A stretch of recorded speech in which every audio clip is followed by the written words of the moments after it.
Minneola, Florida is on fire with growth, and if you're paying attention, you know that this is a market you don't want to sleep on. You've got massive investment, infrastructure expansion, and skyrocketing demand that are reshaping this once somewhat sleepy, quiet town into one of Central Florida's hottest communities. In this video, we're breaking it all down. We're going to start with the top growth stories in both housing and commercial real estate and retail that's opening up here. Secondly, we're going to talk about the demographics and who's moving in and how this community is starting to shift, what it means for future growth. And third, we're going to jump into the data. So if you own a home here now, you're considering buying one in the near future, you're going to want to know what's going on with prices, what can we expect further into the year. You're going to get it all, including predictions. If you're okay with that, drop down below and smash the thumbs up and let's get into it. Now, it's no secret, people are flocking to Minneola for its perfect mix of value, accessibility, natural beauty, its rolling green hills, and its well-planned growth.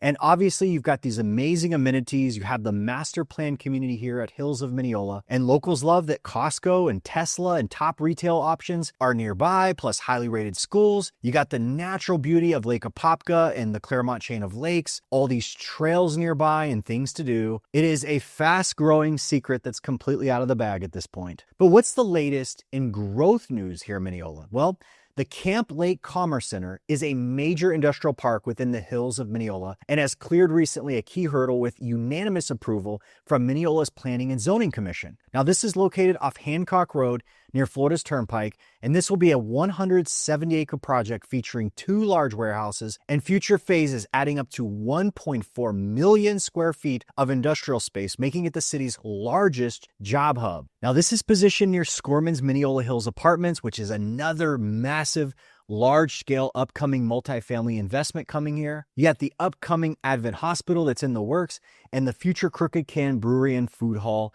This development is set to bring significant employer opportunities and fuel Minneola's continued rapid expansion. Now get this, team, I haven't updated you on Minneola since the fallish kind of range of 2024, and there have been significant developments in new communities that have been announced. You have Pointe Homes, who acquired 178 home sites in the Sugarloaf Mountain community, marking its entry into the Orlando market. Now, their new Pine Ridge community will be 16 acres of open space, including neighborhood park and amenity center. Expect construction to start here right around the corner, mid-2025, with a grand opening anticipated in September of 2026. Now, on this Pointe deal, get this, it breaks down to an average of $134,000 per lot.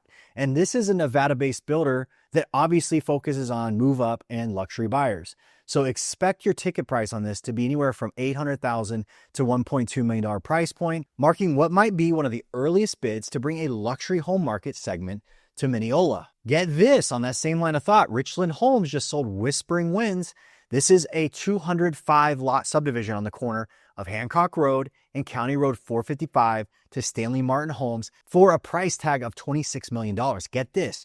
This deal breaks down to another $127,000 per lot cost before engineering. And similar to the Pointe Home subdivision cost I just talked about, this Stanley Martin subdivision breaks down to nearly $130,000 per lot before engineering. Now, that's more than Lennar paid for a similar subdivision. You got 800 plus lots they purchased here at Sugarloaf, which set a record at the time of $95,000 per entitled lot. So my friends all around the Sugarloaf area, I think you're going to be seeing an expanding group of more move-up and luxury range homes for this area. Now, Richland Communities, the company that's behind all of these breakouts at Sugarloaf Mountain, they're the ones that started the planned development here and actually purchased the lot originally and started breaking it down and selling it to builders. They just advanced the next phase of the Sugarloaf Mountain development, with Minneola City's Council reviewing preliminary plats for 412 single-family lots in the new Sunny Ridge subdivision coming up. This development offers 3 lot sizes. You're going to have 45, 55, and 65-foot lots, including a 13.3 acre slice just for amenities in this particular subdivision. Now, if you're looking to buy a property in Minneola, it's going to be a single family home. There are nearly 0 townhome or condo offers here. Also, 80% of all sales here are going to be in an HOA. So if you're trying to get outside of an HOA, you're probably going to be looking for some older properties. Right now, the mix of new versus resale homes, 44% of all the homes sold are new construction right now. And as you can see in the opener, there's many, many more on the way. Let's talk about the price differences between new homes right now and resale homes in this particular market. A median new home right now is going to be priced at $572,000, and it's going to be a 2,200 square foot home. Most of the new construction supply in Minneola is going to span between the mid 400s up to about the high $600,000 mark. Comparatively, on the resale home side, you're going to expect a median sale price of $450,000 and an 1,800 square foot single family home. Now, the majority share of supply here, and what is the biggest attraction of Minneola, is there's a large move-up segment. You've got 1,800 square feet to 3,000 square foot homes. En masse, it's 400,000 to the high 600,000s across the market, and that's kind of what you can expect for the majority share of all homes sold here. What are the demographics like in the Minneola area right now? Let's take a quick look. Now, we're going to start here with the population chart. This data comes to us from the U.S. Census Bureau. You can see in the pre-pandemic era that really for several years, this marketplace was anywhere from 16 to 18,000 in population occupancy here in the Minneola area. Look at it. Look what happened since. It has ballooned from 18,000 to about 5 years later. You've added nearly 26,000 in population. And again, the most recent year we have on record is the ending of year 2023. You are going to see this continue to climb and climb. Let's check out some of the other factors. Hey, it's me interrupting myself. Are you looking to buy or sell? One call does it all, and you'll put 23 years of experience and nearly 4,000 satisfied home sales to work for you. Jared Jones is the way to go. Call 706-5000. Next chart we're looking at is median household income. Take a look at this. 2018, $59,000. Today it's over $101,000. You had about 40% growth in income, and it really climbed during the pandemic. In 2022, December, it was reported $83,900. It's right at $84,000. And it spiked to $97,000 or almost $98,000 a single year. And then over the last couple of years, it's hovering. Household income here, $101,000. Next chart I want to show you is the rate of remote workers, percentage of folks that work from home in this area. It is high. So 20.4%. This is just about as high as I see when I look at any of the area's demographics all across Orlando. 1 in 5 work here from home, more than likely an out-of-state employer, things of that nature. Next chart I want to show you is the rate of homeownership. There is a very small renting pool. Now, again, they're adding housing units, multi-units. I kind of mentioned that in the opener. There is, I think, a 12-building complex coming, 3 levels high. So I expect you're going to see the homeownership rate kind of balance out. But right now, it's very high because the majority share of housing units here are owned, not leased. So it's at 82%. You can see it hit 81% back in 2013 and kind of was on a decline before it started to see an uptick over the past 5 years. All right, the next chart we're looking at is housing units. And again, we see a huge, enormous year-over-year gain. And I imagine, folks, this is the most recent year we have in data from the government on this, which shows close to 9,000 units. Pre-pandemic, 2019, it was at 6,200 units. Relatively flat over the prior decade, at least from 2010 on. And you can see, obviously, that the levee has broke. And again, this is end of 2023. If we had another year of data and what we kind of think was going to happen, at least for the next year, because there's so much construction, there's a lot of permits being pulled in this particular area. So you're going to continue to see housing units grow because the secret's out. And this is ultimately where a lot of folks are migrating to due to the access to freeways, things of that nature, and what's being planned here. All right, my friends, next up, we're going to do a data deep dive. So you know exactly what's going on in the market. Is it hot? Is it cold? Is it going to be in trouble for 2025? Or is it going to climb out of reach for many buyers? So let's take a look. And by the way, before you ask in the comments, the data you're looking at here is the Florida Association of Realtors. You have to have licensed access and be a member in good standing, get in the back end and see all the data. Now, the left side of the chart, which the chart across the top says active inventory. This is what we affectionately call unsold inventory. And it does say Clermont at the top, but this is Minneola. It's 34715. This is the main major zip code for all transactions in this particular area. Now, take a look. You can see this bottoming out where we almost ran out of listings. Throughout this pandemic era, there was a lot more people who wanted houses than could get them, and they were selling instantly. Okay, so nothing was left unsold. This is what completely clearing the shelves looks like in this marketplace. It's around 20 homes for sale at a time, and it ran that way. Now, look what's happened, okay? So it had a baseline of around 20 homes. Where is it today? It's 123 units. Okay. And look how it's going kind of sideways. It's not shooting up. It's not, climbing out of control. And I want to kind of show you the pre-pandemic side. The reason I pull, going back to 2019 is I want you to see that before the pandemic era, this inventory chain in this area was around 80 units. Okay. So today it's around 120 units, so about 50% higher, but also understand, and this is a key thing when you look at a marketplace, you have to take in consideration the demographics. Are there more homes? Are there more housing units? Yes, there has been a major increase in population, increase in housing units, which means there's going to be more demand. But what we want to know is, does this represent a big oversupply, this amount of homes that you see right now? Because look at this. January of 2025, this is the most recent month of data. We're 62% year over year. Okay. So January this month has quite a bit more unsold inventory. Look at the most recent trend. We were trending around 45% for 2 months. And then prior to that, it was even higher. So there were a few months this year where the inventory ran consistently a bit more than prior year. So it leads us to scratch our heads and say, why is there a mounting unsold inventory? And is it a bad thing? Is it affecting price? All those questions will be answered. And if you appreciate the data that I'm bringing to you and you are going to sell or buy in the near future, consider calling me. Be more than happy to help you buy a home across Central Florida or sell one if you're in the area now. Now, the next chart we're going to look at is pending sales. Are buyers standing off? Are they waiting out the seller? Have they left the marketplace due to lack of affordability or any other reason? Take a look. Now, what I want you to see is the most recent few months since the election cycle. There has been narrowly no negatives. In fact, there was one in November, so it was down negative 15%. You have to consider too, we just followed a hurricane in Milton that had just passed through. That kind of derailed sales for a moment in time. But you can see that there are a big positive shift. In January, there's 30% more sales than prior, putting 30 homes under contract across Minneola. And look at across the last year. Look at some of the months prior. In May, there was a 115%, a doubling in how many homes went under contract that month. 94% the month after that. This is a big move. So if you look at the entire year on aggregate, there were a lot more pending sales. Buyers were a lot more active in the recent months, particularly in the past year, than there were in 2023. Now the narrative comes to life. Take a look at this.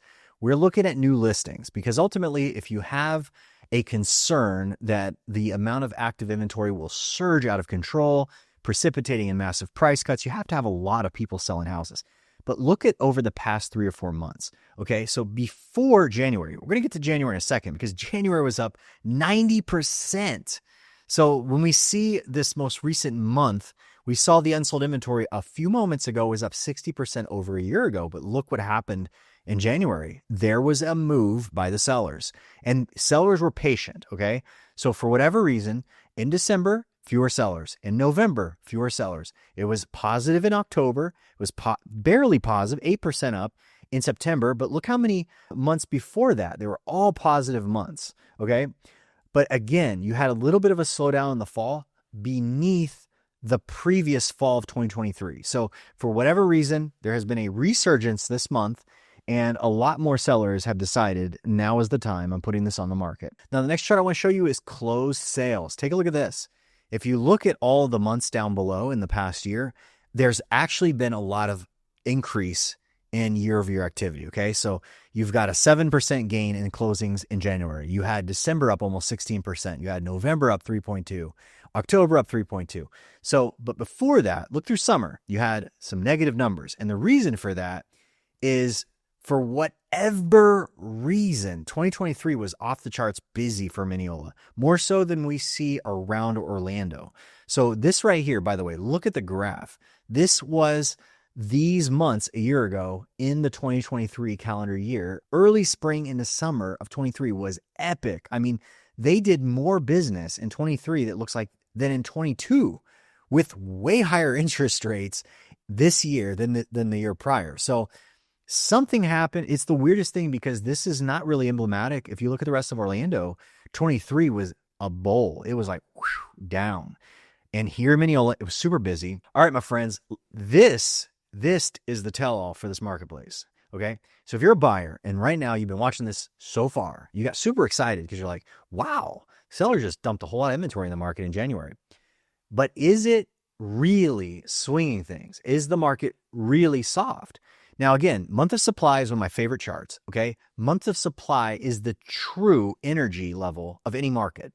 Now, what you're looking at right here is the best way of knowing how easy a market is for a buyer or how tough it is. Is it a seller's market or a buyer's market? You say, Jared, how do I know? By reading this graph.